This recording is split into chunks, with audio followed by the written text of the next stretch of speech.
Stop wasting time with bodybuilder peak week solutions and take some advice from Shawn Buffington, our 2025 January overall physique champion. We're going to tell you how it's done right here at Burn the Fat, Feed the Muscle.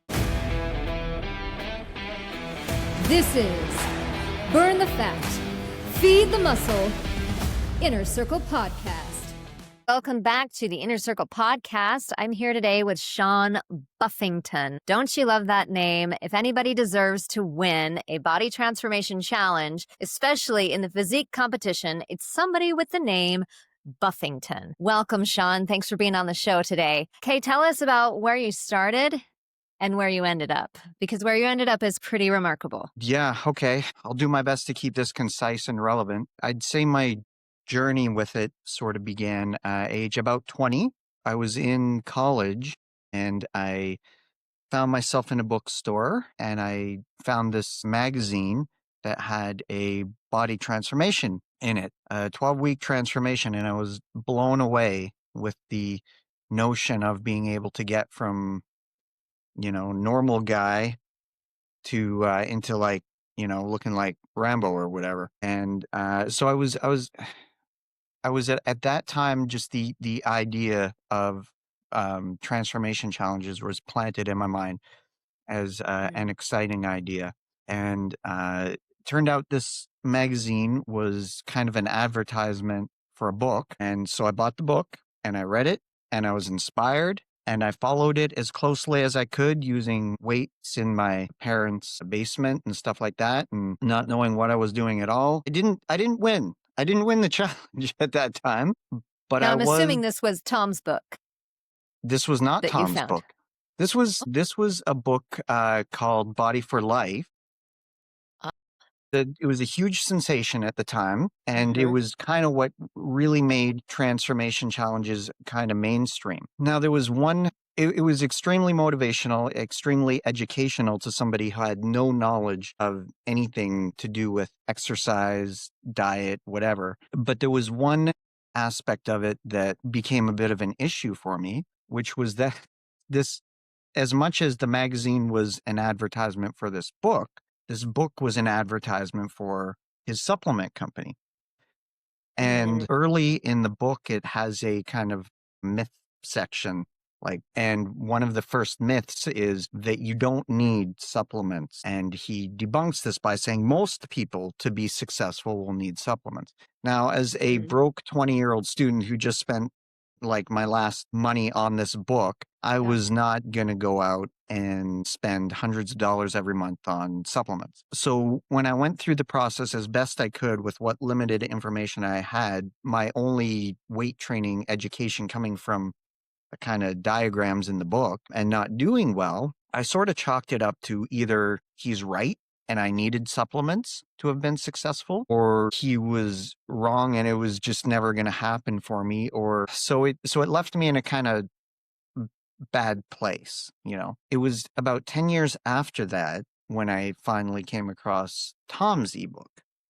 And so there was some crossover in terms of content in these things, right? But in that kind of 10-year period, I didn't really do much. So except get older and less in my prime, which is kind of a sad thing because, I would have been in the perfect position when as a 20-year-old to have made improvements. But 10 years later, so now I guess I would have been 30 or so, I came across Tom's ebook. And Tom mentioned a couple things different from that other book. The first one was that the other book didn't make any mention of calories. And that was one of the early things that Tom impressed upon me.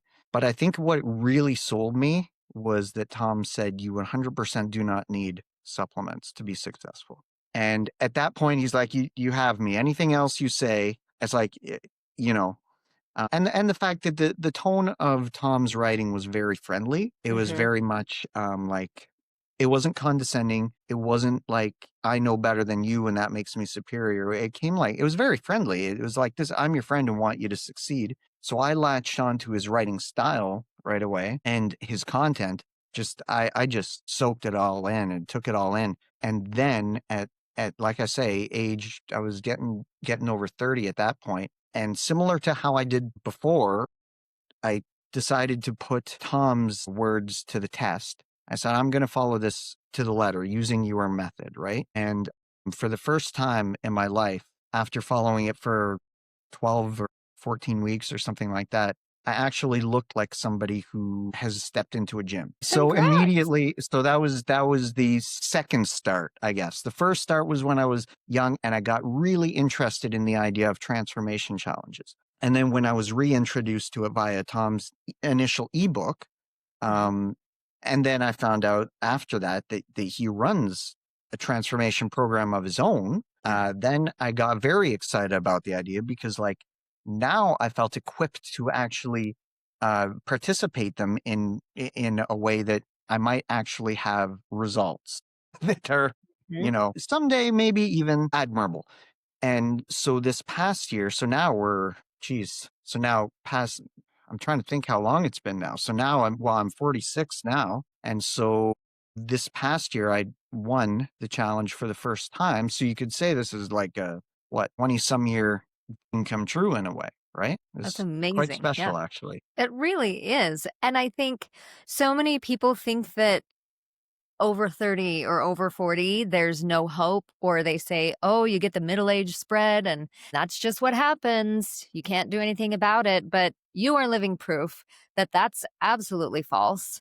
And you are living proof that you do not need supplements to make a great transformation and change in your body. I would have to agree with you 100% that Tom's stance on supplements is both unique and true. And it is one of the things that sold me on the book too. I thought, great, somebody who shows you how to really make change without all the extra powders and potions and you must feed my program kind of thing by buying all this stuff from me. That really does make all the difference and adds to credibility and trustworthiness. And especially when you see the results from hundreds and hundreds, even thousands of people, large and small results, it works. But obviously the people who really follow everything are the ones who get the best results. And you followed everything.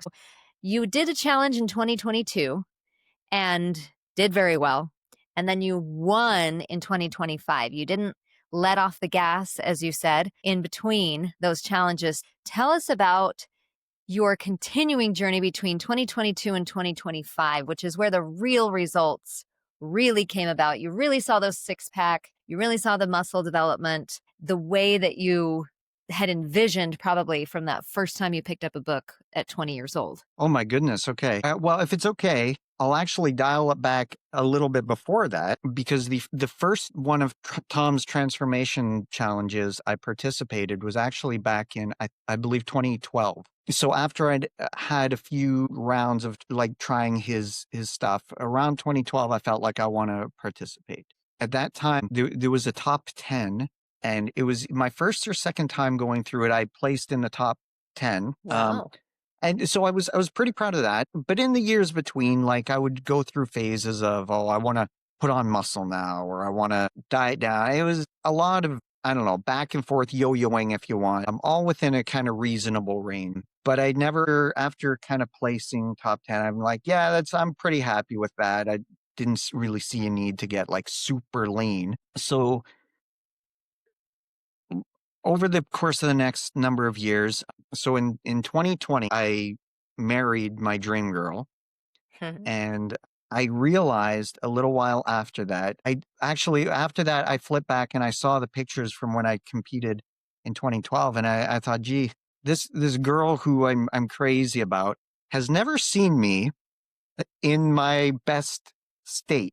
She's seen the fluffy version of Shawn. So I was like, so I told her in 2021, I said, I'm going to get lean and you're going to be amazed at how, and she's like, you have no fat to lose. I'm like, believe me, I could take off 20 pounds and I'd look a lot better. And so I spent almost all of 2021 dieting to get back to ripped for the first time that she'd seen me. And for the first time for me in quite a few years, I got to that point. And How much fat did you have to lose at that point? Like, I wasn't obese. I actually did for the New Year's Burn the Fat, Feed the Muscle transformation challenge. And I lost 12 pounds. That's and great. it was okay. I mean, it was 12 pounds less. I looked better at the end of it, but I wasn't satisfied. So then I did the summer transformation challenge as well right after that, and lost another 15 pounds or something like that. And at that point, I saw that I was starting to look how I wanted. And I said, you know what? If I did another 3-month stint, I could look really good. And at that point, I was feeling it. I had momentum on my side. And so then I did a third of that year, 3-month stint of dieting. And that's where I got really ripped. So total weight loss it must have been over 30 some pounds. Wow. It's surprising how much weight you can lose when you don't even look overweight. But if you want to get to the point of being ripped, and when you've been through it a couple times, you kind of realize there's more weight to lose than you might think there is, right? To get all the way down to where you're seeing your abs, you're seeing that definition, you've got to get really lean. Absolutely. But then you get to that point, and if going from like lean to ripped, first of all, the changes happen kind of slowly, right? Your fat loss is burning down slowly, going down slowly. But the changes that happen are for some of them are kind of unwanted changes. Like my face was starting to look like I had an eating disorder. Like I looked really gaunt.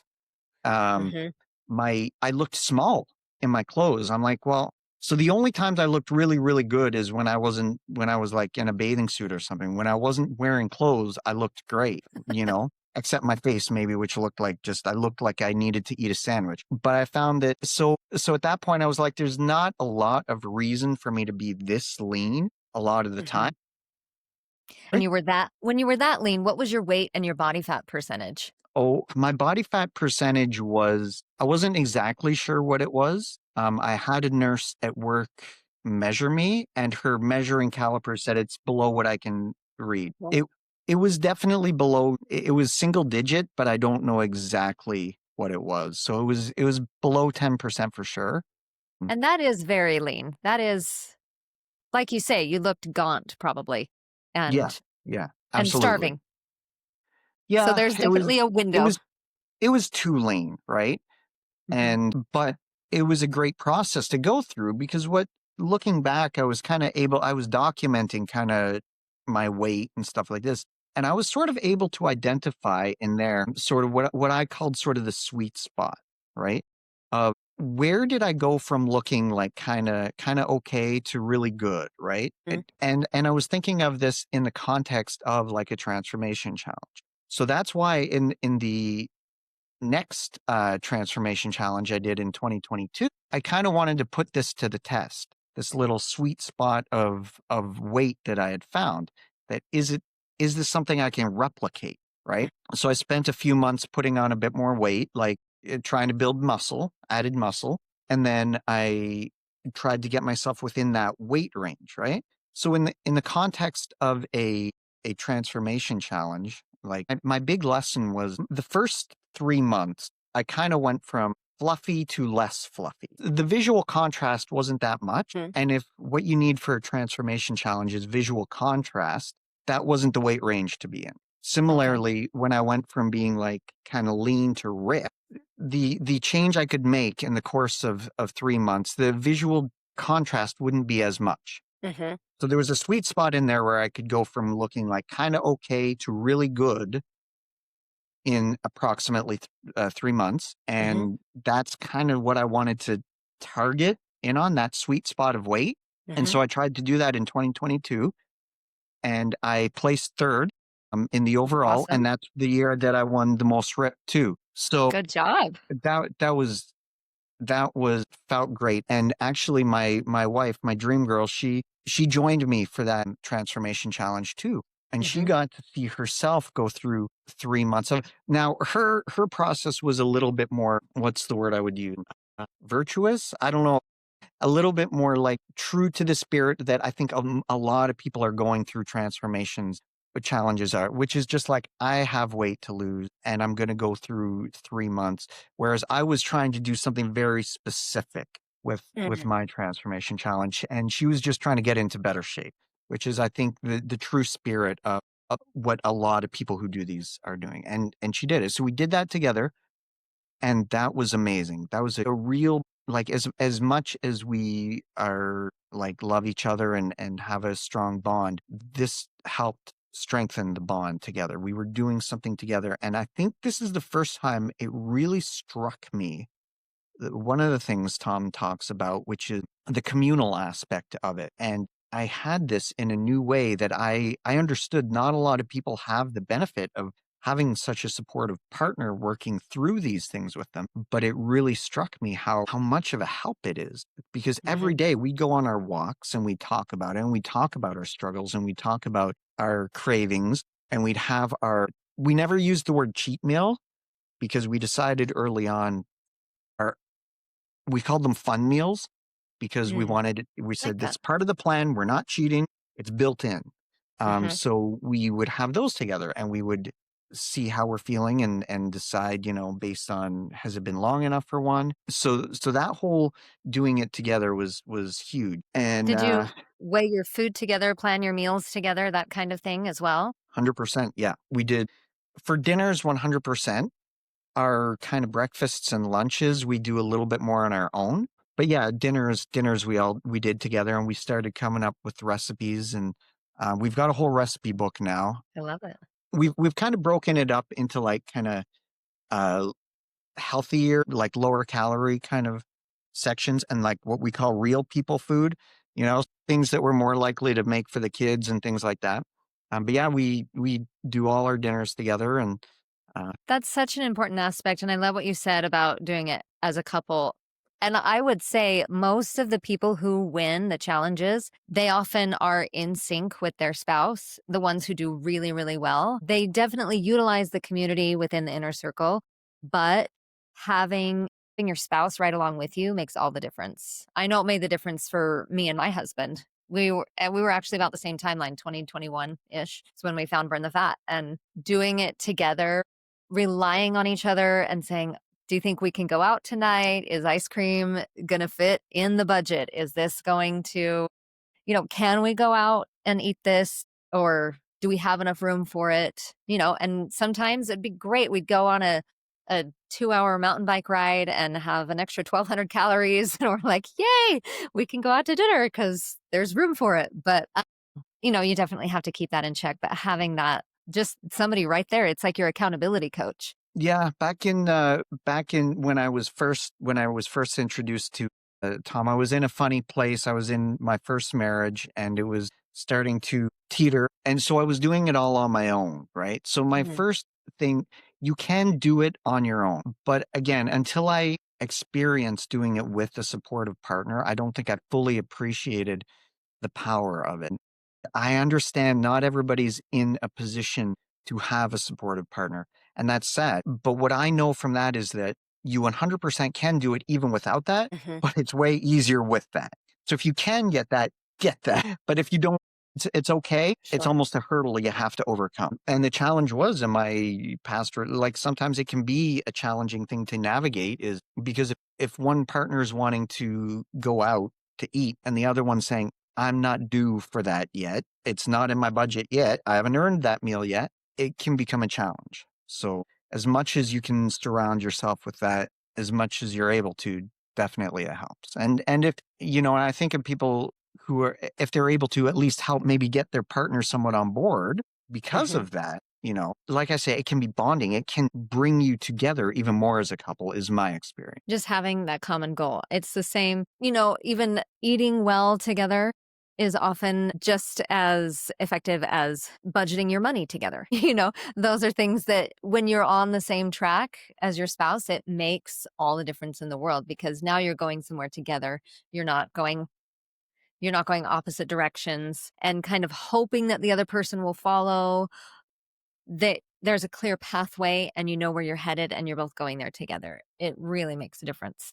It's an adventure. It's a journey. Success. You're finding meals that work for you and finding meals. So even every dinner, every time you try something new, try a new recipe or something, you both get to see that together, right?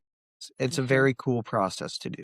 I Yeah. love it. Tell me about your cookbook a little bit more. I like how you said you divided it into lower calorie things and normal people food. And then did you have like splurge section? How did you do that? And how did that look on the day to day as far as your calorie allowances? What were your allowances and scheduling Okay. and structuring all of that? Yeah, okay. That's a lot right there. So the cookbook itself, it basically started out as it's a Google Docs document that Hmm. that we have with a table of contents in it just to organize it. It started out purely as a couple healthy-ish recipes we experimented with. I think the very first one I had in it was like it was a quinoa broccoli salad or something like that. And I'm just like, oh, this is kind of cool. And it kind of works and it's low calorie and all this stuff. And so, but I want to remember it. So I stuck it there.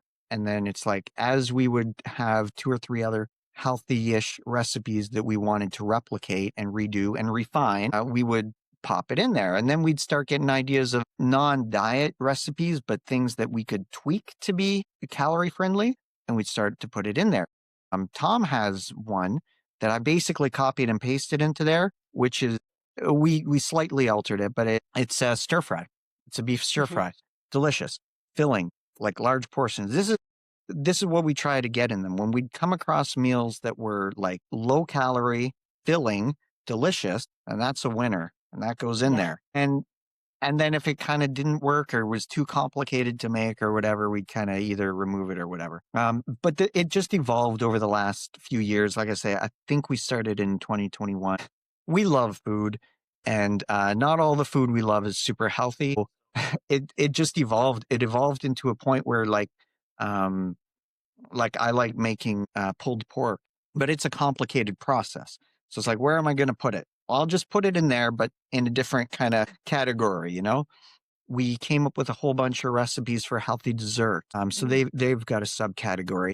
But then I like not healthy desserts too, so they've got a category. But the healthy desserts were quite cool to come up with things like we make this yogurt pie where it's Greek yogurt, egg white, and flavoring of your choice. Usually we use like a fat-free, sugar-free pudding mix mixed in there and whatever, that kind of thing. We've been doing Did you use, I'm just curious.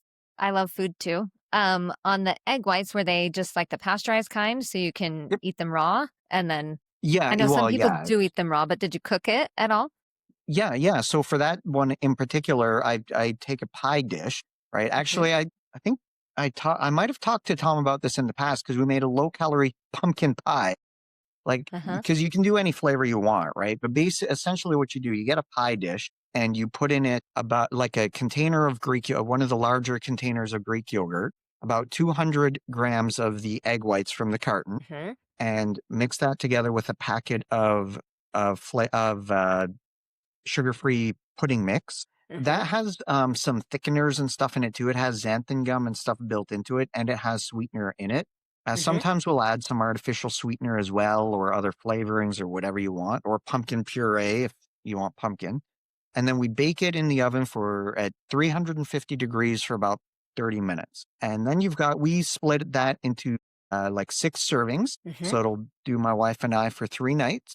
And that's part of our evening snacks. That sounds good. Does it come out kind of like a cheesecake Well, that was texture? the idea originally is because we do that sometimes. We'll make a little low calorie berry sauce that you'll put on top of it if you want, right? That was the idea initially, was to be kind of cheesecake like. And in fact, if you get the cheesecake pudding mix, Hmm. which you can get sugar free, it kind of has that sort of taste and consistency. It's kind of like that. Yeah, it's not quite like, it's not as dense. It's lighter, right? It's fluffier, but that's kind of the idea. Okay. Did you do any kind of crust under it or no? I have in the past. Lately, we stopped doing that. I do have a recipe for a crust that we did, which was it used whey powder and Hmm. casein powder mixed 50-50 with Oh. some applesauce in it. And it had a really neat kind of consistency, but we just decided it adds another extra, I don't know, uh, can't remember how many, like 40 calories or so to each serving. So Hmm. we haven't done it recently, but you can. There is, Yeah. yes, I do. I can maybe send that to you separately if you want. I do I would have love a that. I'm pretty always cool looking for new crust recipes. recipe it's trying to get a similar consistency to the Graham crust Mm-hmm. kind of thing. Yeah, Mm-hmm. and it's high protein. It's good. Cool. Yeah. Yeah. And it's funny, I'm actually not really a crust person. I'm allergic to wheat. I have celiacs. And so I either skip it anyway or make my own version of everything. Mhm. So it's always interesting to see what other things could do because I'm more of like a filling person anyway. Like I would be happy to just eat the filling of the pie. But I know a lot of people Well, do like the crust on it. So I think it's interesting. It's just good to know, to have both, to know. yeah, yeah. Nancy came across one not too. My wife's name is Nancy. She came across one not too long ago where it's kind of similar. You would take Greek yogurt and mix it with sugar-free pudding mix, or sorry, Jello mix, right? And you Mm, get this really neat kind of like fluffy. I think it's called fluffy Jello or whatever. But again, low calorie. Then you get the kind of those types of flavors into a pretty neat little thing yeah. and that quick. That one you don't have to bake. You just prepare it That makes like you sense. would prepare Jello and then mix in. You just need to let it set. But that's a pretty cool one too. I'm gonna have to try that. I think I've got some Yeah. in the cupboard that I could pull out there. Very Yeah, cool. yeah, we've got a bunch of them. We've been figuring out over the last few years. It's fun. It's fun is the thing, right? And that's the whole thing with this kind of thing. You need to love it. You need to love the process, and you need to do whatever you can to make it enjoyable. That was the biggest difference between me dieting back when I first came across Tom's stuff and the last few years, where I've really adopted the idea that you don't have to hate your life. Coming up with meals that you enjoy is part of the fun. And let me tell you, when we go out to a restaurant, we really like that food, but we make efforts to try to enjoy the process along the way. We try to find foods that are filling and delicious, but still fit into our thing. Back then I was convinced I did everything, but I was eating a lot of like tuna and broccoli, like 3 times a day. And it worked, but it puts you in this thing of like, and that's why, like, for years I didn't get ripped because I'm like, well, I know how to do it. I can do it, but I'm going to hate my life and I'm not going to like anything I eat. And I'm going to be cranky because I hardly have any carbs in me. But, Right. What do you feel? I think, well, first of all, that is so well said. You don't want to hate your life because that's not very motivating to keep after it. People are definitely motivated by fear and will run away from things that are painful more so than run towards things that are rewarding. And if running towards a fitter lifestyle means a lot of pain, we often run away from that. So I love that you have found a way to make it enjoyable every step of the way. My mom would always say, I don't want to do that. Or if it tastes good, you can't eat it. One of those things. And I'm like, well, I eat lots of food that tastes good and it's healthy. So why do I have to not enjoy my healthy food? I think it tastes good. Um, I wanted to ask you about your specific calorie intake. What did that look like? What was your deficit and what was your goal and how did you measure it? excellent questions. Excellent questions. So, okay. So for me specifically, I'm not a large human being. My ideal weight range is between say about 150 to 160 pounds at 5'8". So my caloric allotment based on that is not a ton. I estimate my maintenance is around 2,000 calories a day, Okay. roughly, depending on how active I am on the day, obviously. So when I'm in cut mode, for the most part, for me to be, I like being in about 500 to 700 calorie deficit. Hmm. So that means for me eating around 1,500 calories a day, which is for a man, not a lot. Yeah, I was going to say that sounds like a hungry day. It can be like, you try to, like I said, you try to make the most of those calories, but that's just what it is.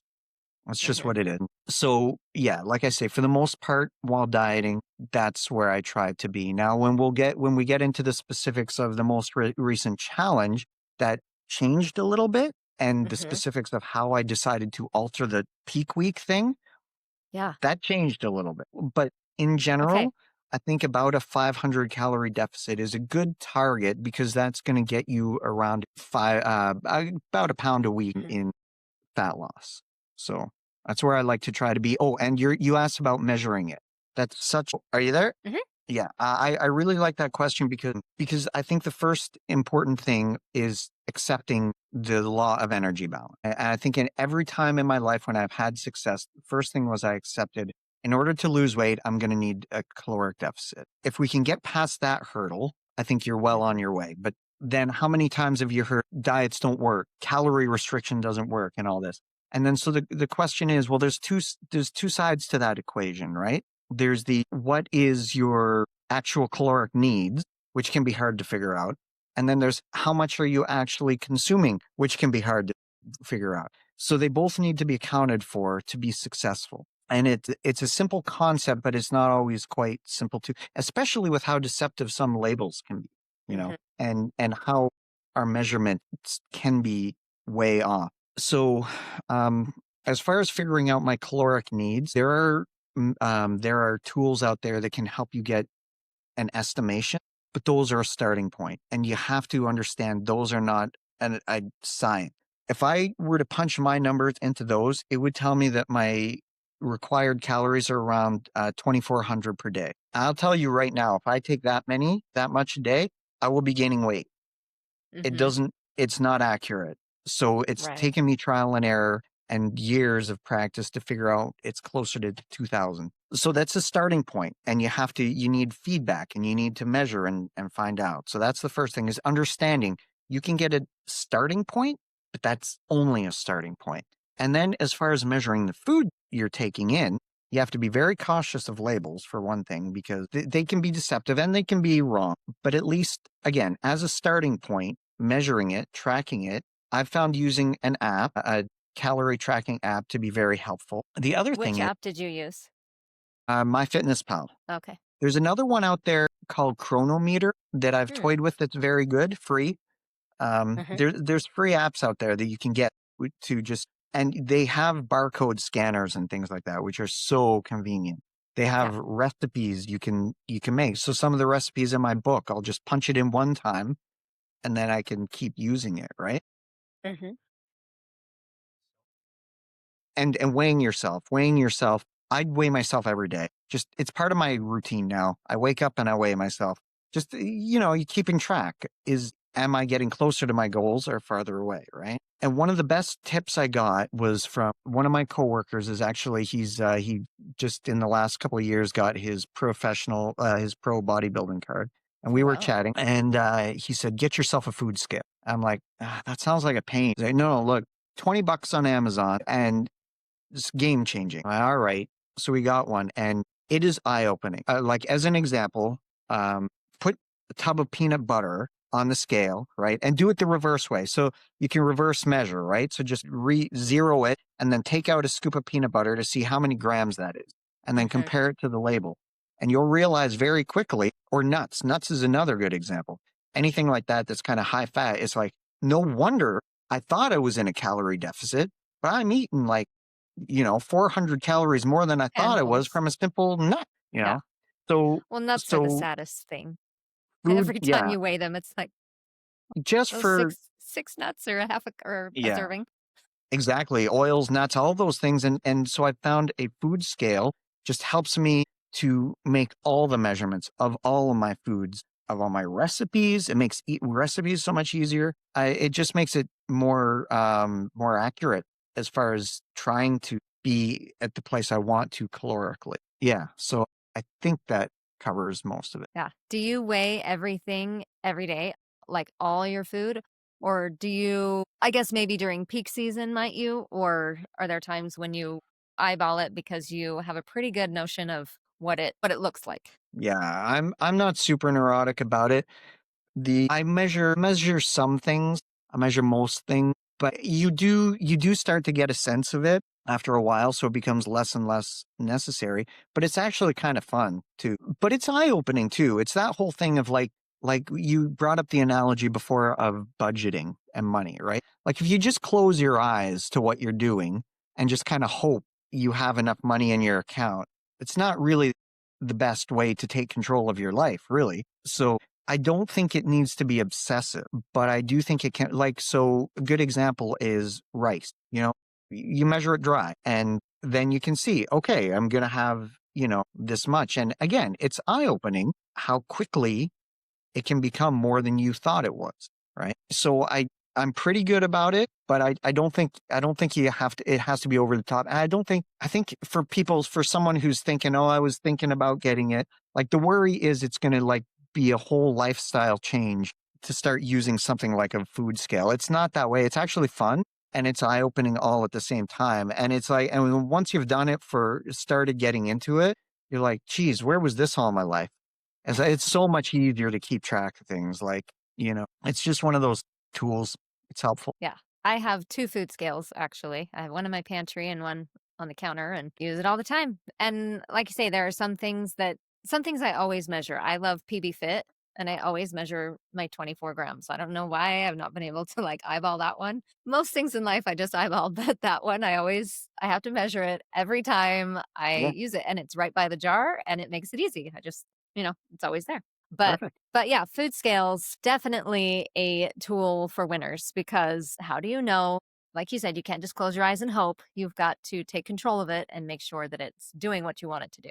They're so accessible and cheap and helpful. Like, why not? Give yourself the best chance, really. Like I say, have fun with it. Have fun with it. And it is fun, really. It's fun to get kind of nerdy about something, when you get really into it. And know the ins but and it's not outs. just helpful for the healthy stuff, too. It's like now anything I'm baking, it's like it'll show you, oh, this many grams. And it's like, oh, I can actually do that now. Uh-huh. Well, and if you ever make macarons, you have to weigh those. You can't do those just by measuring. Right. If you've ever made those, they're pretty fun. I want to ask you more about, we've kind of talked about community, about having someone for accountability and support. In your case, it's definitely your spouse, as well as the inner circle. We've talked about nutrition a lot. That seems to be the tipping point for pretty much everything. But I do want to know about your actual strength training and cardio routines, how you did that. It looks like, you mentioned going on walks, doing maybe separate cardio from your strength training early in the morning and then doing cardio later. Tell us what those aspects of your routine look like, because really that's where you build the actual muscle that you diet down to reveal. So what did it take to build the muscle to get it to where you were happy with it and where you were proud of it? Still not happy, but you just won. It. I never let myself arrive, I think, but yeah. So my philosophies on both those have changed somewhat over the years. My primary cardio source right now is just walking. I don't do a lot above and beyond that, but I very much enjoy walking, especially since my wife and I get to do that together and it's time together. And so walking is my primary cardio source. Even when, like, if I want to get an extra cardio session when at the gym or whatever, it'll probably be a fairly relaxed, either elliptical or treadmill or something like that. I don't usually go super high. The most I'll go is moderate intensity. If I want to kind of, if I'm just feeling it and I want to burn a little bit extra, maybe I've had too much caffeine or something. So that's pretty low to moderate intensity. And it's just about when I get a bit more fat burn than just my caloric deficit. Or when I was getting into the peak thing, kind of, I was ramping it up a little bit. And that was kind of in the interest of trying to allow myself to eat more. So I was trying to burn more so I could eat more, but still be in a deficit, right? So during the last 2 weeks of the challenge, that's when my cardio kind of altered and I started doing more of it and slightly more intense. I still wouldn't do like HIIT or anything like that, but I would do fairly high to moderate intensity cardio, like I say, in the interest of ramping up the calories. Like maybe we should talk about that at some point too. Go ahead. But for the majority of my strength training, for the most part, my philosophy is pretty simple, that like everything else we've been talking about, it should be enjoyable. I think consistency and adherence is like right at the top of what I would say. You just got to do it and stack work upon work. So finding a training split that you enjoy, I think, is probably more important than trying to find the optimal workout. In general, I try to train every body part about twice a week. So whatever split that tends to look like, to hit every body part. I prefer training to failure just because there's concepts out there like leaving reps in reserve and so on that don't really work well for me, because I also do believe in progressive overload. I think you need to keep challenging yourself. And the only way I can really do that is by going to what feels like failure. And in order to train to failure, you have to do it safely. So that means finding movements that you can fail safely on. So because of that, I don't do a lot of, like, I do compound movements, but when I can do a machine, I'll do a machine, because I can fail on that without being crushed, you know? Like a bench press? Yeah, Like you when don't I want to can. let that land on you kind of thing? Yeah. So I think, so safety, enjoyment, training to failure when you can. I think one of the best pieces of advice that I ever heard was how did that go? You have to, if you don't feel the muscle working, it's not being trained, something like that. So basically, learning to feel the target muscle, know what you're training, first of all. If I'm on a bench press, what exactly am I trying to train here? And then, okay, now do I feel that specific body part, that specific muscle moving the weight? And if not, then maybe my form is off. And maybe I should do some research and figure out how I can improve upon my form. I'm a big believer in technique is so important, because you're trying to do a very specific thing, which is you're trying to sorry, I'm sorry, the words are escaping me. You're trying to create that adaptation, which requires very specific signaling that we're doing via weights, say, right? So, and the best way that I've found to know that you're doing that is to via feel, right? It's the same thing. Like I don't know, terrible form annoys me. But so, a good example is a bicep curl, right? So if you're trying to train your bicep, think about what we're trying to do here. We're trying to go from a fully lengthened bicep to a shortened bicep, right? And so if you're doing your bicep curl like this, you know what I mean? Like, well, you're probably training your shoulder somewhat, and maybe your hips or whatever. But when you think about it, am I feeling that specific muscle that I'm trying to specifically train moving with this specific exercise, right? And then I think that's when you can start really starting to see results from your training, right? So that's what I try to keep in mind is training as effectively as I'm capable of doing. Yeah, and about that. And so I'm getting a bit older now. There's another limitation that I have to start thinking about, which is joint pain. So while I was doing the 25 challenge, I had firmly in my mind, I was using these same training principles, but I really wanted specific things out of this. And I was thinking, I wanted to bring up my shoulders a little bit. I wanted my arms to look full, and I wanted my abs to look good. So I figured I'll train my abs every day. No, I had no concern of my abs getting overtrained. And let me tell you, when you're at the starting point of a challenge and you're training your abs, it feels very silly. It feels very silly. What feels silly about it? Well, I don't like training my abs to begin with, but when you're sitting there doing, lots and lots of crunches and other types of ab work, when you've got like no visible abs, to me, it feels silly, because I guess in my mind, the way to get abs is to diet off the fat. I don't think you need to do ab training to have abs. That being said, I wanted my abs to not just be there. I wanted them to kind of pop a bit. I wanted them to look good. And so I decided this time around I was going to train them every day. And I just felt silly kind of training them, but I'm like, I'm doing this with the end in mind. So I think it worked. I think it was a good thought process. But that being said, say off season, I'd only train abs a couple times a week just to kind of keep them. I wouldn't train them every day. Okay. So the other thing was I wanted higher volume on my shoulders and my arm for the challenge. And the way I accomplished that was I set up my training split as a 2-day training split. Day one, this is going to sound ridiculous, by the way. There's no ridiculous. Well, Just let's we'll hear what see. you did. Day one was chest, back, and leg, Okay. which I've trained those together in like strength training protocols before. I found it very effective. So chest, back, and leg. So all the big muscle groups is day one. Day two is shoulders and arms. Okay. And I would repeat this 3 times a week. So basically 6 days on training, then 1 or 2 days off. So what this amounted to was I was essentially training my because your shoulders and elbow joints, say, are involved every single day, right? Mhm. Year round, I quickly learned this is a good way to get pain. But for the sake of the challenge, it seemed to work okay.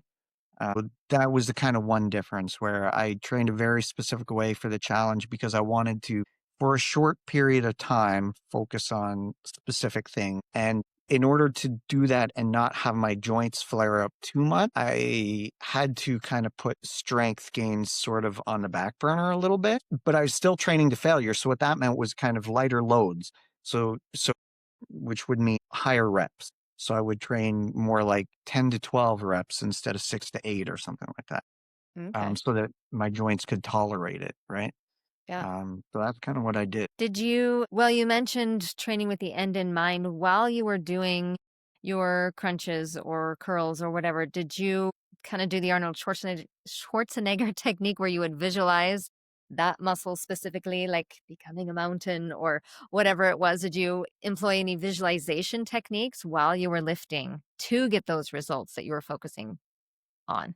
Not really for strength training. I've Hmm. found I've found visualization to be helpful for me if I'm doing like a cardio bout Hmm. and like just kind of visualizing the fat melting off of me, especially when I'm like getting to that mental kind of point where it's like I don't want to be here anymore. I usually like Hmm. cardio, but sometimes it's a bit of a grind. So I found it helpful for that.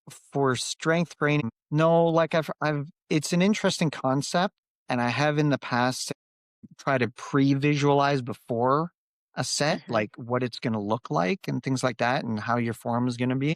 But to be honest, when I'm in the midst of a set, I'm kind of just in the moment. So I'm just kind of doing the work there and trying to crank it out and keep more focused on my form, to be honest, because there's a lot going on and I like to make sure I'm doing the movement in the optimal way. So I'm not really thinking forward that way. Hmm.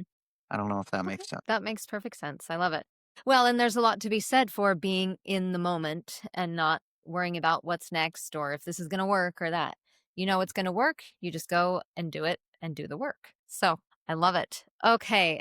Well, so let's just kind of recap all the things that worked for you. Number one, nutrition, being precise, getting a scale, doing it with your spouse, community, which is huge. Cardio, you kept it to walking, keeping it nice and minimal. Strength training, you went to failure, but kept it in a place that was safe so that you could do so. Okay. Visualization, the mental training, visualizing the fat melting off.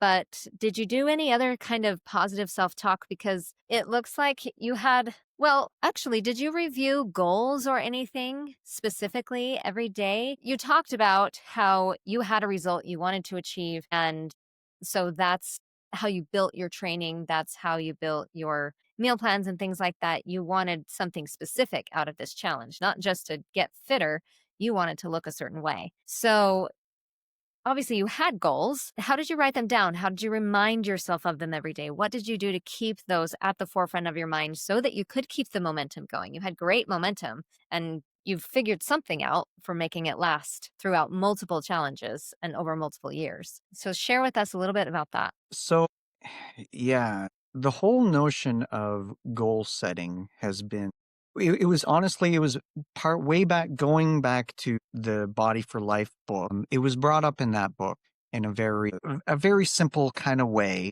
but it impressed upon me the importance of it in a physical endeavor.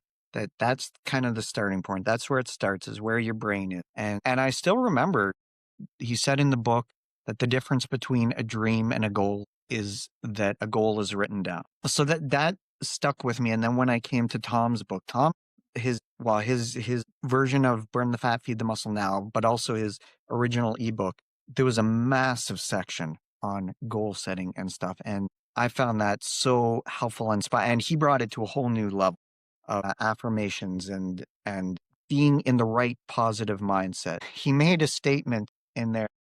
It covered so much. One of the things is that the power, he said, I don't think this is in the new book, but it was in the original ebook. He said there's great powers in turning I want this or I want to do this into I must do this, right? That Mm. kind of just mindset shift. And I think it was around the time when I first read Tom's book, and something he impressed upon me. I can't remember exactly how he impressed it upon me. I don't remember the words he used, but I do remember there was a huge mental shift that Hmm. I made at that point, and that was just understanding that where I am physically and whatever else, where I am today is a direct result of what I did every day up to today. And where I am tomorrow and in the future is a direct result of what I choose to do today. Now, that's a very humbling thought because it basically means that however terrible I am right now is kind of my own fault. And whatever I don't like about my life is largely my own doing. But it's also empowering because it's like I have now the control and ability to make my life the life I want it to be. So that notion was firmly planted in my mind all those years ago. And like I said, I'm pretty sure it was Tom that impressed that upon me, but I don't remember. And that stuck with me. So because of that, when I have goals and I have something I want to accomplish, and in 2021, when I said I'm going to get ripped, I just knew it's up to me. All I have to do is do. I know how to do it. I just need to do it. Hmm. And it means I need the right expectation. That's the other side of it too, is you can go in and say, oh yeah, I'm going to be ripped in a month. You need to have good, ambitious goals, but you also need realistic expectation, what it's going to take to get there, right? And and you need then the drive to push you forward. And where that comes from, I don't know. That's a fascinating thing to me is where do we get this internal motivation to be better? It's a fascinating, and I don't know. I wish I knew how you could flip that switch if you don't have it. Hmm. Something tells me that anybody kind of watching this already has that sort of switched. You know what I mean? They Hmm. kind of want to do things, they just might not know exactly what to do. But then once you get going, it's like it's understanding there's going to be times when you're hungry.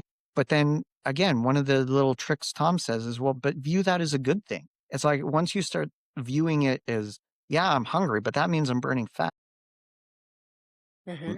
You can get through a lot of these things. And so I didn't really need to remind myself per se of my goal in a kind of formal written way. I just knew what I wanted and I knew I was capable of doing it. And I just put all the onus on myself.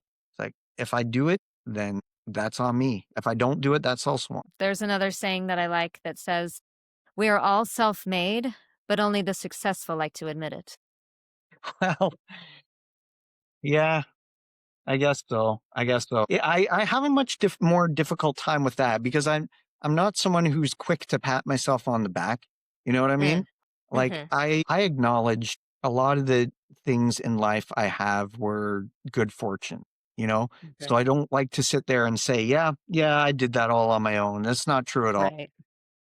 But but I do get what you're saying that like when we're sitting there kind of feeling crappy about ourselves, it's not easy to say it's kind of my own fault. Right. Ownership, choice, Yeah. and accountability. Yeah. Yeah. But they're powerful Mhm. tools. They're so Mhm. cliche, but and yet so powerful. Right. There's a reason something is cliche, because there is a reason things are cliche. It's because they work. So, well, Shawn, this has been a fascinating interview. Is there anything else or any words of encouragement you would like to shout out or tell our listeners or viewers to help them on their journey? People who are watching this are obviously part of the inner circle or want to be, or they should be, and they're probably looking for the encouragement to keep going because, as you said, it's hard. There are hard days. There are days when you're hungry, and looking at that from a different perspective makes all the difference. What's a final piece of advice you could give to them? Okay.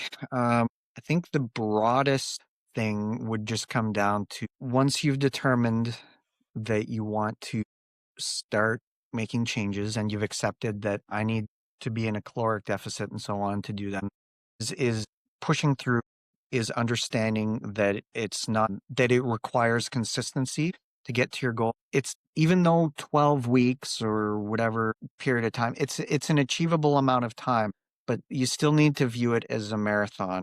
You're not going to get quick results. And every time we try to get results too quickly, that usually is to our detriment. And that's where we get into things like fad diet or supplements that don't work.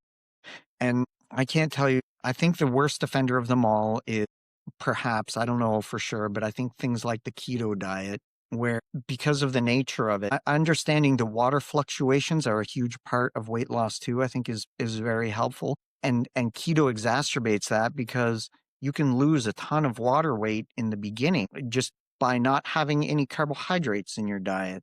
And Mhm. that can be misleading. And then when you kind of level out because, it's because you haven't viewed it as a means to a caloric deficit, it can be detrimental. And then you get supplement companies jumping onto that, trying to sell exogenous ketones or silly things like that. It's like, oh, Mhm. I'm peeing and it says that I'm peeing out ketones. So therefore I'm in a caloric deficit, or that means I'm Yeah. burning fat rather, which you're not. So I guess what I'm trying to say is we can't be looking for shortcuts or quick results. Like view it as long term in a sense, but that doesn't mean that you have to hate your life. That doesn't mean because it can be a scary thing to think, well, I need to commit to this for the rest of my life, right? And no, well, but if it's something you enjoy, then the idea of committing to it is not actually so bad.